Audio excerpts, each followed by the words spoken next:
Hello again, ठीक है। Metal and non metal chapter, ठीक है। मेटल एंड नॉन मेटल हम लोगों ने पढ़ रखा है, पता नहीं पढ़ा 8th क्लास में शायद पढ़ा था, है ना। अच्छा, वो लॉकडाउन में गुजरी है क्लास, और लॉकडाउन में तो महाना लायक हो गए। लॉकडाउन में फुल मार्क्स आते थे, विदाउट नॉलेज फुल मार्क्स आते थे। प्लीज ये बात स्पेसिफाई कर दिया करो, ठीक है। Okay, metals and non metals. Metal क्या होता है बच्चे आपका? मेटल की ना बड़ी सारी प्रॉपर्टीज होती है। मेटल्स की क्या होती है? बड़ी सारी प्रॉपर्टीज होती है। हार्ड होते हैं मेटल। मेटल क्या होते हैं? हार्ड होते हैं। तो अब फटाफट क्विकली देख लेते हैं, थोड़ा सा हमें क्रिस्प में समझना बताया था ना, है ना। कड़क समझना, कड़क एकदम। मेटल हार्ड होते हैं, ठीक है। जैसे लोहा हो गया, भाई लोहा मेटल है। यस, और लोहा पड़ेगा तो आप गए, ठीक है। ऐसे ही अगर आप देखोगे, सोना भी हार्ड होता है, चांदी हार्ड होता है, प्लैटिनम हार्ड होता है, ठीक है। ये सारे क्या है आपके? कॉपर आपका हार्ड होता है, ये सारे आपके क्या है? मेटल, ठीक है। लेकिन अगर मैं बात करूं hardest substance in the world, diamond, and diamond is a non metal. बच्चे एक बात याद रखना, जो चीजें यूजुअली होती हैं वहां से क्वेश्चन नहीं बनकर आते। क्वेश्चन कहां से बनते हैं? जो एक्सेप्शंस होते हैं, जो एक्सेप्शंस होते हैं वहां से आपके क्वेश्चंस बनके आते हैं, ठीक है। तो आपकी एनसीईआरटी में स्पेशली कुछ एक्सेप्शंस दे रखे हैं, वो एक्सेप्शंस हम लोग एक बार वो कर लेते हैं। मेटल्स का जनरली क्या होता है? मेल्टिंग पॉइंट, बॉइलिंग टेम्परेचर बहुत ज्यादा होते हैं, लेकिन कुछ का मेल्टिंग एंड बॉइलिंग पॉइंट बहुत कम होता है। All metals, ठीक है, are solid. All metals are solid except mercury. सारे metals क्या होते हैं? Solid होते हैं except mercury. तो mercury आपका क्या होता है बच्चे? mercury यहाँ पे याद रखो, mercury है आपका, ये metal है प्लस लिक्विड है। समझ में आई? तो मेटल आपका क्या हो गया बच्चे? इस पेज पे 39। Is this clear? सिमर, तो कौन सा वाला मेटल है? वो लिक्विड है, मरकरी। देखिए मरकरी देख रखा है, कहाँ पे होता है? मरकरी नहीं देखा, थर्मामीटर में आपको पता है थर्मामीटर। अच्छा ओके, कईयों के घरों में डिजिटल थर्मामीटर होते हैं। डिजिटल थर्मामीटर में नहीं होता क्योंकि उसमें इलेक्ट्रिक करंट यूज करते हैं। किसी ने अगर ऐसा थर्मामीटर देखा तो मकड़ी निकाल के खेल भी रखा, अब वो बच्चे पॉइजनस होता है। मरकरी जो होता है वो आपका पॉइजनस होता है। ऐसा थर्मामीटर होता था पहले एक आपका, हाँ देखा हुआ है। और यूं ऐसे, अरे डॉक्टर्स के पास मिल ही जाता है। मम्मी रिस्की नहीं है? हाँ रिस्की नहीं है क्या? नहीं, ग्लास पूरे पे कवर्ड होता है। स्टिल अगर वो टूट जाता है वो बच्चों के, जैसे बच्चों का जब आप फीवर चेक करते हो ना, जनरली उनके मुंह में नहीं डाला जाता। जैसे मान लो 2-3 साल का बच्चा है, दांत भी आ रखे होते हैं, तो उसके मुंह में जनरली नहीं डालते। क्यों? क्योंकि अगर उसने दांत तोड़ दिया तो then it will be poisonous, and for a child definitely it is, ठीक है। नहीं, चाइल्ड के लिए, सबके लिए पॉइजनस है, पर शरारती तो चाइल्ड ही होगा, हाँ, ठीक है, उनके लिए, ठीक है। तो खैर छोड़ो, this is other thing, okay. तो मरकरी की डेंसिटी बड़ी ज्यादा होती है। अगर मैं आपको बताऊं तो जैसे मान लो अगर आपने एक बीकर के अंदर इतना पानी भरा, सुन लो, ब्राउन नहीं होता, सिल्वर, ठीक है। मान लो अगर आपके पास एक ऐसा बीकर है और अगेन आपके पास एक बीकर है, इसमें इतना पानी है और इसमें इतनी मरकरी है, which will be more heavier? कौन ज्यादा हैवी होगा? मरकरी हमेशा ज्यादा हैवी होता है। मैंने उठा रखा है, काफी हैवी होता है। हमारे को ऐसे बीकर में दे रखा था मरकरी, ठीक है, काफी ज्यादा था। और मरकरी की आपके लैब में कोई मरकरी से कोई कांड हुआ है? बच्चे नहीं, ऐसे नहीं हुआ, ठीक है। और ये हमने देखा भी हमारी वो वाली लैब में नहीं था, हमने ये ग्रेजुएशन वाली लैब में देखा था। तो वहाँ पे तो बस दिखाने के लिए दिखाया जाता था, we were not doing any experiment from this, ठीक है। ये बात समझ में आ गया? तो मरकरी क्या है आपका? लिक्विड, और लिक्विड है और रूम टेम्परेचर पर ये लिक्विड होता है। समझ में आई बात? मरकरी याद कर लेना, mercury metal which is liquid at room. हम स्लाइड टाइप का नहीं है बच्चे? हाँ, अरे यार नाम बड़ा मजा आता है। सच में बहुत मजा आता है, ठीक है। अगर आप इसको करोगे ना, मैं तोड़ोगे पॉइजनस है फिर खेलने लग जाओगे अंदर गया तो पॉइजन हाँ अंदर हाँ ही गया। अगर आप उसे मतलब इनहेल कर लेते हो या इंजेस्ट कर लेते हो तब वो डेफिनेटली पॉइजनस है, ठीक है। अगर लेकिन बच्चे बॉडी में से बाहर नहीं निकल है बच्चे बॉडी में से बाहर नहीं निकल बॉडी अंदर चला गया बच्चे कहीं ना कहीं रिएक्ट करके क्योंकि हेवी मेटल है एंड इट इज पॉइजनस, ठीक है। हाँ सब कल की क्लास का पूछ रहे हैं। हाँ मैसेज कल कोई क्लास नहीं कल कोई भी नहीं है ना, आज 7 बजे नहीं है, अरे तुम जाओ ना। हाँ ओके ओके या प्लीज प्लीज यहाँ पे ध्यान दो, ये समझ में आया। तो आपका मरकरी क्या है? Except mercury all except mercury we have all metals which are solid at room temperature, ठीक है। ये हो गया आप लोगों का। उसके बाद है बच्चे सबके बॉइलिंग पॉइंट और अच्छा सबके सारे मेटल्स के बॉइलिंग पॉइंट क्या होते हैं? ज्यादा, melting point and boiling point ज्यादा होते हैं, लेकिन आपका वो है गैलियम एंड सीजियम, ठीक है। तो आपका गैलियम और सीजियम का क्या होता है? गैलियम एंड सीजियम इन दोनों का ही लो मेल्टिंग पॉइंट है, इन दोनों का ही लो मेल्टिंग पॉइंट। ये बात समझ में आ गई, ठीक है। And these two metals will melt, अगर आप इनको हाथ पे रखोगे तो ये दोनों मेल्ट हो जाएंगे क्योंकि रूम टेम्परेचर पर ये मेल्ट हो जाता है, ठीक है। उसके बाद है बच्चे iodine is a non metal but it is lustrous, और आई थिंक आयोडीन लिक्विड भी होता है रूम टेम्परेचर पर, ठीक है। आयोडीन, आयोडीन क्या है? आपका नॉन मेटल है एंड इट इज लस्ट्रस, ठीक है। लस्ट्रस एंड ये समझ में आ गया। तो ये आपके है एक्सेप्शंस हैं। इसके बाद बच्चे आपका कार्बन आता है। कार्बन बड़ा ही प्यारा एटम है, ठीक है। Carbon is a non metal. आपका अगेन आपके पास क्या आ गया? कार्बन, ठीक है। कार्बन का क्या होता है? It is a non metal and it exist in 3 different forms. ये कितनी फॉर्म्स में एग्जिस्ट करता है? 3 डिफरेंट फॉर्म्स। इसकी पहली फॉर्म क्या है? डायमंड। पहली फॉर्म क्या है? डायमंड, ठीक है। डायमंड के बाद आपकी कौन सी फॉर्म आती है इसकी? ग्रेफाइट। ग्रेफाइट देख रखा है आप लोगों ने? पेंसिल में जो होता है, जो पेंसिल में होता है उसे क्या बोलते हैं? ग्रेफाइट, ठीक है। और डायमंड आप लोगों ने देख ही रखा होगा, ठीक है। तो डायमंड हार्डेस्ट सब्सटेंस है और ग्रेफाइट आपका क्या है? इलेक्ट्रिसिटी कंडक्ट करता है, ये क्या iodine non metal lustrous not करके है शाइनी, ठीक है। इसके बाद आता है बच्चे डायमंड हो गया, ग्रेफाइट, और इनको क्या बोलते हैं? इसके एलोट्रॉप्स। एलोट्रॉप्स, एलोट्रॉप्स क्या होते हैं बच्चे? वो different forms of the same element, different forms of the same element is known as allotrope. बच्चे कार्बन से ही दोनों बने हैं, लेकिन दोनों बहुत ज्यादा अलग अलग होते हैं, दोनों बहुत ज्यादा अलग अलग होते हैं। इसका एक और फॉर्म है दैट इज बकमिंस्टर फुलरिंग, ठीक है। वो इसकी 3rd एलोट्रोपिक फॉर्म होती है। Is this clear? Okay.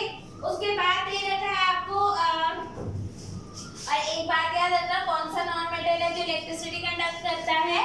Graphite. ये क्या करता है आपका? It conducts electricity, conducts electricity. और ये क्या है? हार्डेस्ट मेटल, हाँ नॉन मेटल है बच्चे ये, हार्डेस्ट नॉन हार्डेस्ट सब्सटेंस, और मैंने नॉन मेटल तो लिख ही रखा है, ठीक है। तो which is the hardest substance? Diamond, ठीक है। And which one is the non metal that can conduct electricity? Graphite. Very good, ठीक है। फिर आपको दे रखा है अल्कली मेटल्स, ठीक है। अल्कली मेटल्स जैसे आपका हो गया लिथियम, सोडियम एंड पोटेशियम। कौन कौन से हो गए? लिथियम, पोटेशियम, सोडियम एंड आपका क्या है पोटेशियम। ये तीनों ही आपके इतने ज्यादा सॉफ्ट होते हैं बच्चे कि आप इसको नाइफ से भी कट कर सकते हो। ये तीनों काफी ज्यादा सॉफ्ट होते हैं so that you can cut them with knife. ये बात समझ में आ गई? सर मैं बच्चे मेटल्स की प्रॉपर्टीज आप लोगों ने पढ़ रखा है कि वो सोनोरस होता है, मतलब उसमें से एक पर्टिकुलर आवाज आती है। कैसे आवाज आती है? ऐसी है ना। देखो ये मेटल है और ये देखो कितनी घटिया आवाज है इसकी अच्छी आवाज है ना। नहीं बच्चे ये खेलना थोड़ा हमें पहला यहीं पे ठीक है। यहाँ तक ये बात समझ में आ गया। ये सारे एक्सेप्शन की हम लोगों ने एनसीईआरटी में से लिस्ट निकाली। मरकरी क्या है? Metal which is liquid at room temperature, ठीक है। फिर आयोडीन नॉन लस्ट्रस मेटल है, ठीक है। फिर आपका गैलियम एंड सीजियम क्या है? लो मेल्टिंग पॉइंट होता है। अगर आप इन्हें हाथ में रखोगे तो नॉन मेटल और लस्ट्रस। हाँ आपने बोला non lustrous metal. Oh sorry ठीक है गलती हो गई, ठीक है। Gallium and caesium low melting point है। लिथियम सोडियम एंड पोटेशियम का क्या है? सी अल्कली मेटल, बड़े ही सॉफ्ट होते हैं। चाकू से भी काटोगे तो कट जाएंगे। इमेजिन सोना चाकू से काट रहे हो, नहीं कटेगा, एडिबल बोर्ड को काट सकते हैं। ठीक है। कार्बन के एलोट्रॉप्स होते हैं कितने? 3 होते हैं। पहला डायमंड, ग्रेफाइट, एक तीसरा और होता है बकमिंस्टर फुलरिन। ठीक है फिर बकमिंस्टर फुलरिन। सुन के कुछ और आ रहा है। ठीक है ये आपका चैप्टर 4 में गिवन है। इनफैक्ट उसका डायग्राम भी गिवन है। चैप्टर 4 कट लिया यस। नहीं बच्चे चैप्टर 4 है। कितना चैप्टर काटोगे? ये समझ में आ गया। इसके आगे बढ़ेंगे फिर हम। What happens when metals burnt in air? अगर आप मेटल को जला दो हवा में तो क्या होगा? ठीक है क्या होता है बच्चे आपका है?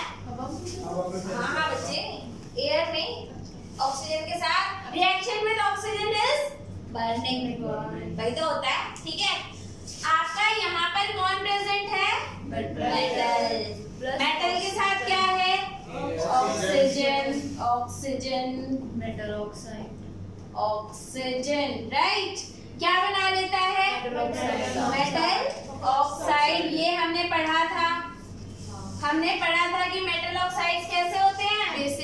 Basic in nature. ये कैसे होते हैं? बेसिक होते हैं। और बेसिक होते हैं मतलब क्या होगा? Metal oxide will react with acid to form salt and water। Basic का मतलब क्या होता है बच्चे? आपके बेस और एसिड की रिएक्शन कैसी होती है? Salt and water. तो ये क्या कह रहा है? ये कह रहा है कि भाई मेटल ने ऑक्सीजन के साथ रिएक्ट किया और क्या बना दिया? मेटल ऑक्साइड बना दिया। मेटल ऑक्साइड कैसा होता है? Basic in nature. Basic in nature का क्या अर्थ है? कि ये एसिड के साथ रिएक्ट करेगा और क्या बना देगा? Salt and water. यानी कि क्या हो गया आपका? मेटल ऑक्साइड जो है, metal oxide will react with acid to form salt plus water। लेकिन बच्चे कुछ ऐसे आपके एसिड्स होते हैं या मेटल होते हैं जिनका ऑक्साइड एम्फोटेरिक होता है। कैसा होता है?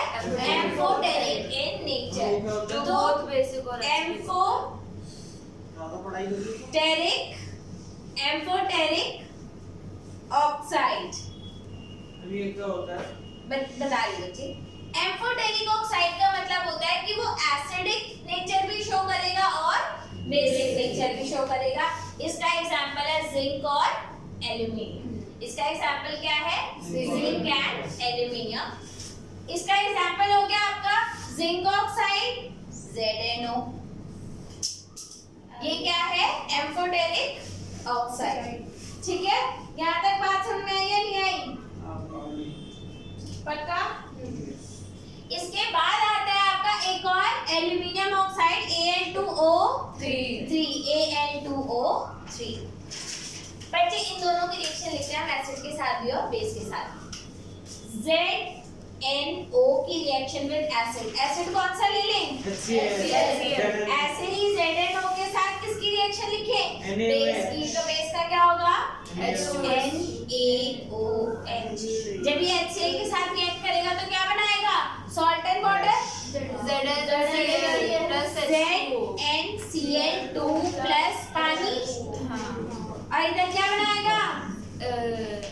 सोडियम सिंकेट। बताया गया मैंने Na2ZnO2, ठीक है, प्लस H2। इसी तरीके से बच्चे ये एक एग्जांपल है आपका एम्फोटेरिक ऑक्साइड का। मैंने आपको बोला था याद कर लेना, सोडियम सिंकेट एंड सोडियम एल्यूमिनेट, ठीक है। चेक कर लो, Al2O3 जब HCl के साथ रिएक्ट करेगा तो क्या बनाएगा? AlCl3 प्लस पानी, और इधर क्या बना रहा है ये? Al2O3 जब किसके साथ रिएक्ट करता है? NaOH के साथ, तो क्या बनाएगा? Sodium sodium aluminate, sodium NaAlO2 plus पकड़ ली अपनी गलती, पकड़ ली, हाँ, वो रेड विक लिखा हुआ वहाँ पे, वो क्योंकि बाद में ठीक करा था बच्चे। ब्लैक। ये लो बच्चे, आप खुश रहा करो। अभी भी रेड रेड दिख रहा है। कोई बात नहीं, कोई बात नहीं, थोड़ी सी गलती माफ करते हैं, ठीक है। आप लोग इतनी गलती करते हो, मैं कुछ करती हूँ? हाँ, मैं तो कभी डांट भी नहीं लगाई, मैं तो कभी डांट भी नहीं लगाई, नहीं बिल्कुल नहीं। और पर्टिकुलरली सिमर को तो कभी भी नहीं। और वो भी हमने आज तक सुनी भी नहीं। तुमने तो सुनी नहीं वही सुनी है रिकॉर्ड। ठीक, वो वाली थोड़े, उससे पहले वाली। उससे पहले वाली नहीं, 9th वाली। चलो कोई बात नहीं, कोई बात तो नहीं, मैं भी ऐसे से काम किया। आगे देखते हैं कौन सी वाली। नशे का मुद्दा। बच्चे बाद में बात करेंगे, ठीक है। Most of your metal oxides are insoluble in water. Most of your metal oxides are insoluble in water. So most of your, क्या लिखते हैं? Most of metal oxides are insoluble in water. ठीक है, लेकिन कुछ ऐसे मेटल ऑक्साइड होते हैं जो पानी में घुल जाते हैं और बेस बना लेते हैं, जिन्हें हम अल्कली बोलते हैं, जैसे सोडियम ऑक्साइड Na2O। जब ये पानी में जाएगा तो क्या बना लेगा? NaOH। ऐसे ही क्या होता है आपका? K2O, हाँ, तो ये क्या बना लेगा पानी में जाके? KOH। और ये दोनों आपके क्या है? बेस है, इसलिए हम क्या बोलते हैं इन्हें? Alkali metal. ठीक है, समझ में आ गया? यहाँ पर आई थिंक आपका ऑक्सीजन के साथ रिएक्शन वाला टॉपिक खत्म हो गया। यहाँ पर सबसे ज्यादा इम्पोर्टेंट क्या था आपका? सबसे ज्यादा इम्पोर्टेंट क्या है? पढ़ना। अच्छा, मैं आप लोग को एक बात यहाँ पर बताने वाली थी, ठीक है, बता दूं? एक चीज रह गई यहाँ पर, ठीक है, यहाँ पर वो याद रखना। अच्छा, यहाँ तक हो गया? मिटा दूं? चलो जल्दी कर लो, फिर फटाफट आगे बढ़ेंगे।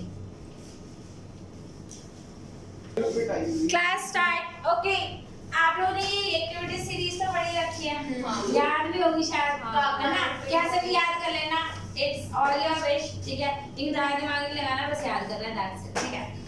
ओके, तो ये एक्टिविटी सीरीज अगर आपको याद है ना, तो बच्चे आपके बहुत सारे काम अपने आप बन जाएंगे। अच्छा, ये एक्टिविटी सीरीज बनी कैसे? डेफिनेटली हमारे को काका ने आके तो बताया नहीं था कि ये एक्टिविटी सीरीज होती है, ठीक है। तो बहुत सारे एक्सपेरिमेंट्स हुए, ठीक है, देखा कौन सा मेटल कितना ज्यादा विगरसली रिएक्ट कर रहा है किसी चीज के साथ, ठीक है।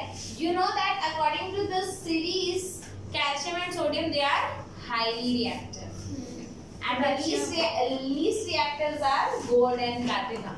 Is this clear? तो यहाँ पर अगर आप नेक्स्ट पैराग्राफ में आओगे, प्लीज ध्यान दो, और किसी भी टॉपिक को जब आप कर रहे हो, keep this series in your mind, keep this series in your mind, ठीक है? अब यहाँ पर आ जाओ, इस पैराग्राफ पर आ जाओ। We have observed in activity 3.9 that metals do not react with oxygen at the same rate. सारे मेटल ऑक्सीजन के साथ सेम रेट से रिएक्ट नहीं करते. Different metal shows different reactivities towards oxygen. Metals such as potassium and sodium react so vigorously कि अगर आप उन्हें हवा में रख दोगे तो वहाँ पे आग लग जाएगी. अगर आपने इन दोनों को हवा में रखा तो आग लग जाएगी. And that's why they are always kept immersed in the kerosene oil. उन्हें केरोसिन ऑयल में रखते हैं ताकि वो एयर के साथ रिएक्ट करके बर्न ना हो. ये बात समझ में आई? Because they are highly reactive and they can react vigorously with oxygen. So we can see that potassium and sodium react so vigorously that they catch fire if kept in open, and hence to protect them from to prevent accidental fires, they are kept immersed in a kerosene oil. At ordinary temperature, metals such as magnesium, aluminium, zinc and lead, magnesium, aluminium, zinc and lead, इन सब पे बच्चे एक oxygen की coating चढ़ जाती है. इन सब पे एक ऑक्सीजन लेयर चढ़ी भी होती है. दैट मीन्स दे रिएक्ट, ठीक है, but they do not react very vigorously. You can send message, ठीक है? ये समझ में आ गया? उसके बाद दे रखा है the protective oxide layer prevent these metals from further oxidation. आप ये समझो, इन सारे मेटल पर एक लेयर छट जाती है और वो लेयर इसका फर्दर ऑक्सीडेशन होने से प्रिवेंट करती है. ये बात समझ में आ गया? However iron does not burn on heating, but iron fillings जो हैं वो definitely burn करते हैं with sprinkled in the flame of the burner, ठीक है? कॉपर बर्न नहीं होता, लेकिन कॉपर पे भी कौन सी लेयर चढ़ जाती है? कॉपर ऑक्साइड की, which is black in colour. और एक बात याद रखना, ये जो नीचे वाले मेटल्स हैं आपका सिल्वर, ये सब, ये ऑक्सीजन के साथ रिएक्ट नहीं करते. तो ये शो करता है कि आपके डिफरेंट एलिमेंट्स जो हैं they are showing different reactivity towards the oxygen and they do not react at the same rate. क्या ये बात समझ में आई? ठीक है, ये बहुत आसान हो जाएगा आप लोगों के लिए याद करना या फिर प्रेडिक्ट कर पाना. यहाँ पे सबसे ज्यादा इंपॉर्टेंट जो है वो है आपका sodium and kerosene, sorry sodium and potassium which are kept in kerosene, ठीक है? ओके, इसके बाद फिर नेक्स्ट टॉपिक हम लोग करेंगे. इसके बाद अगला टॉपिक है हमारा reaction of metal with, reaction of metals with water, with water. ये हमारा एक टॉपिक है, ठीक है बच्चे? ये ना बड़े मतलब मजेदार सा टॉपिक मुझे लगता है, बाकी आप लोगों का लगेगा नहीं लगेगा मुझे नहीं मालूम, ठीक है? नहीं लगेगा, ऑब्वियसली नहीं लगेगा, दिमाग है ही नहीं लगने के लिए. आगे का ध्यान दो, ठीक है? सो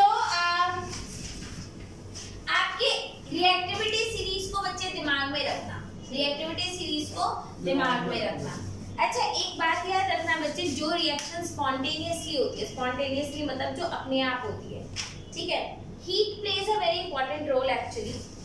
अब यहाँ पर प्लीज ध्यान दो, आपका पोटेशियम और आपका सोडियम, ये दोनों किस पानी से रिएक्ट करते हैं?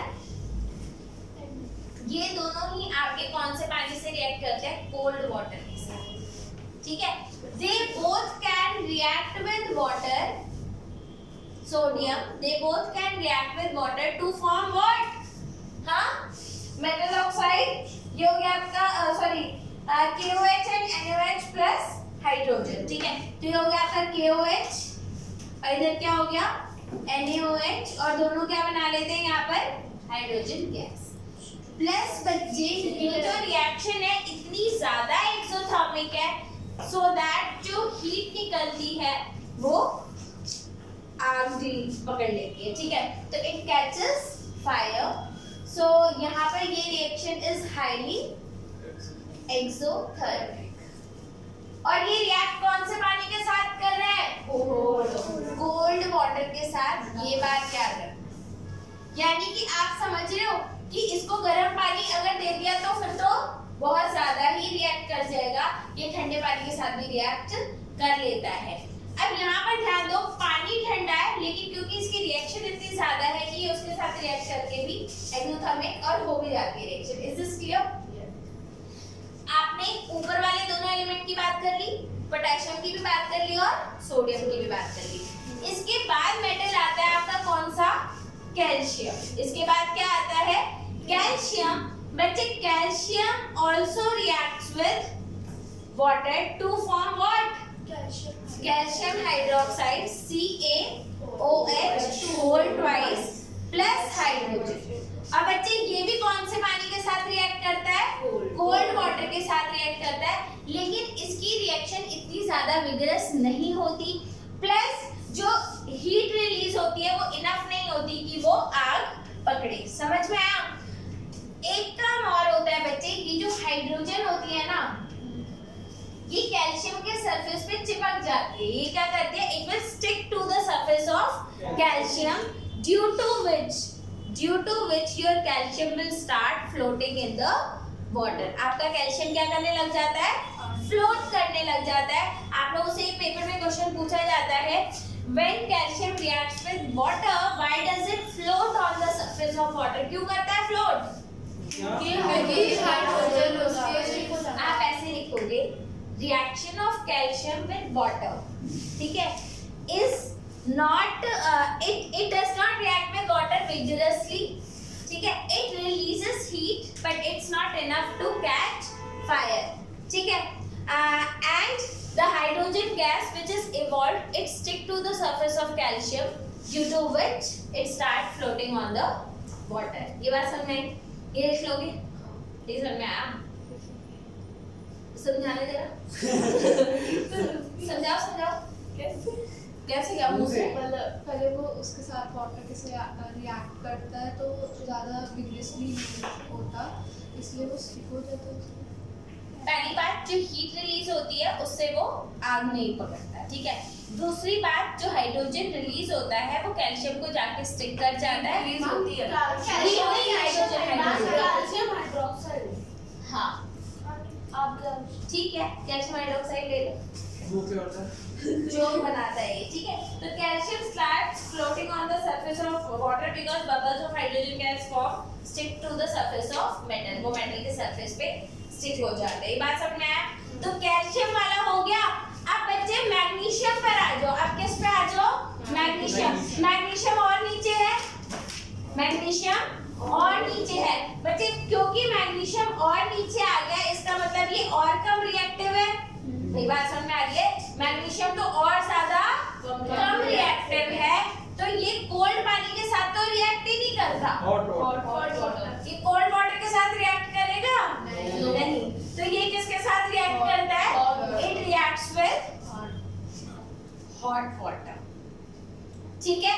Again it forms magnesium hydroxide plus hydrogen, and hydrogen gas will stick to the surface of metal so that it will start floating। समझ में आई बात? समझ में आई बात? इसका भी सेम ऊपर की तरह है। लेकिन बच्चे ऊपर और नीचे में क्या डिफरेंस है? It reacts with cold water and it reacts with hot water. ये दोनों के केस में क्या है? डिफरेंस है, ठीक है।